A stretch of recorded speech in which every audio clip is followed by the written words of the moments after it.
ওয়া রাহমাতুল্লাহ বলতেন। এইভাবে নামাজ শেষ হবে, তাহলে সালাম ফিরলে নামাজ শেষ হয়ে গেল।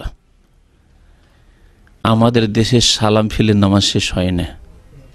হ্যাঁ, নামাজ শেষ হয় না, কারণ আরে শুরুতে 3টা বিদাত করেছি তো শেষে কিছু করব না, এমনিতে ছেড়ে দেবো, বিদাত দিয়ে ঘিরে দেবো দুই দিক থেকে। ফাসেকদের রোজার কথা মনে পড়ছে, ছোটকালে যারা বেরোজাদার তাদের কথা শুনতাম। তারা বলতো যে শুরুতে 1-2টা রোজা রেখে দেবো আর শেষ দিকে 2টা রোজা দেবো, দুই দিক থেকে ঘিরে দেবো রোজাকে। তো এইরকম বিদাতিদের নামাজ, শুরুতে 3 বিদাত করেছি, নামাজের শেষখানে 1-2টা বিদাত করে নামাজকে বিদাত দিয়ে ঘিরে দেবো। এই হলো অবস্থা তাদের নামাজের। ফাসেকদের রোজার যা অবস্থা, এদের বিদাতিদের নামাজের অবস্থা বড় আফসোস লাগে। সালাম ফিরার পরে আপনার কাজ আছে, কাজে হাজাত, বাথরুমের প্রয়োজন আছে, এটা তো নয় খুব জরুরি হয়ে গেল। আপনার গাড়ি, এখানে দেখেন গাড়ি অনেক সময় পার্কিং পাওয়া যায় না।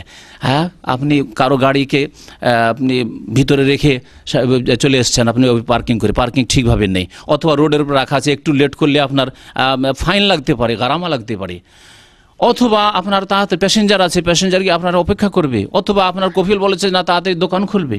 কারণ ফরজ ইবাদত বন্দেগী করার জন্য আপনাকে পারমিশন দেয়। সুন্নতের জন্য মালিক যদি বলে না আমার ব্যবসা লস হচ্ছে, কারণ আপনি বেতন নিচ্ছেন, তাহলে বেতনের বিনিময়ে ডিউটি করা ফরজ আপনার। আর সুন্নত নামাজ পড়ার জন্য আপনার অনেক সময় আছে, আপনি নিজের সময় পড়েন, জরুরি নয় যে আপনার মালিককে এত সময় দিতে হবে। যদি দেই তাহলে জাযাহুল্লাহ খায়রা, ভালো মানুষ।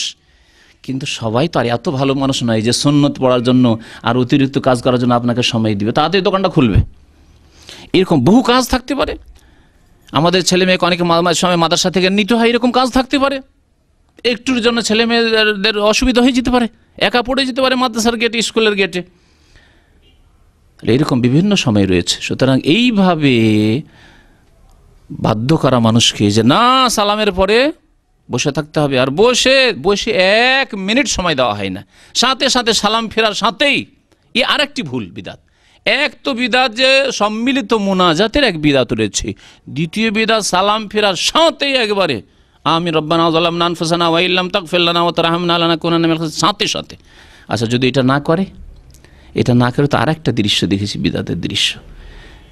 যদি দেখো যে না মোনাজাত হচ্ছে না, সৌদি আরব মোনাজাত হচ্ছে না। মক্কাতে একবার হজের ডিউটিতে ছিলাম, মিসফালায়, মসজিদে বুখারীতে, মিসফালার শেষ দিকে আছে।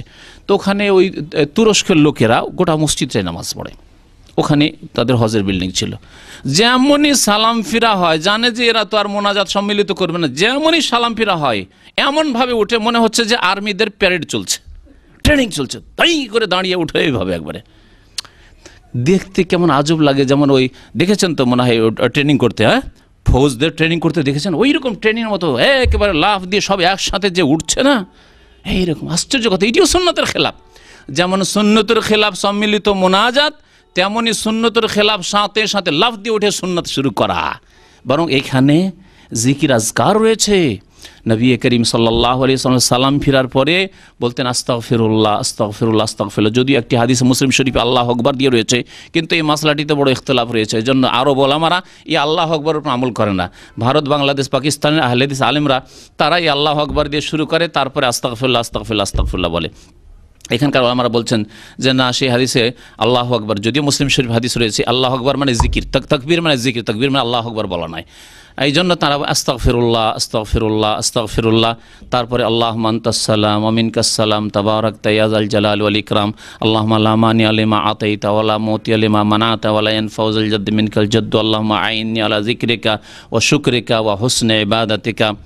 তারপরে কালিমা তাওহীদ লা ইলাহা ইল্লাল্লাহু ওয়াহদাহু লা শারীকা লাহু লাহুল মুলকু ওয়া লাহুল হামদু ওয়া হুয়া আলা কুল্লি শাইইন কাদির, আয়াতুল কুরসি, তারপরে তসবিহ সুবহানাল্লাহ 33 বার, আলহামদুলিল্লাহ 33 বার, আল্লাহু আকবার 33 বার, 99 হইল। আর তামামুল মিয়া হাদিসে রয়েছে 100 পুরা করেন লা ইলাহা ইল্লাল্লাহু ওয়াহদাহু লা শারীকা লাহু লাহুল মুলকু ওয়া লাহুল হামদু ওয়া হুয়া আলা কুল্লি শাইইন কাদির দিয়ে এতগুলি জিকির আজকার, এত নেকির কাজ, এত ফজিলতের কাজ বাদ দিয়ে এই শেষখানেও বলতে পারি যে দুটি বিদাত।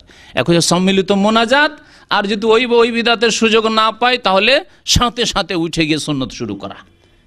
আর সামনের দিক থেকে যদি কেউ বের হওয়ার এমার্জেন্সি থাকে তাহলে 1 মিনিট সময় পাচ্ছেন, পিছনে নামাজ শুরু হয়ে গেছে, পারবে।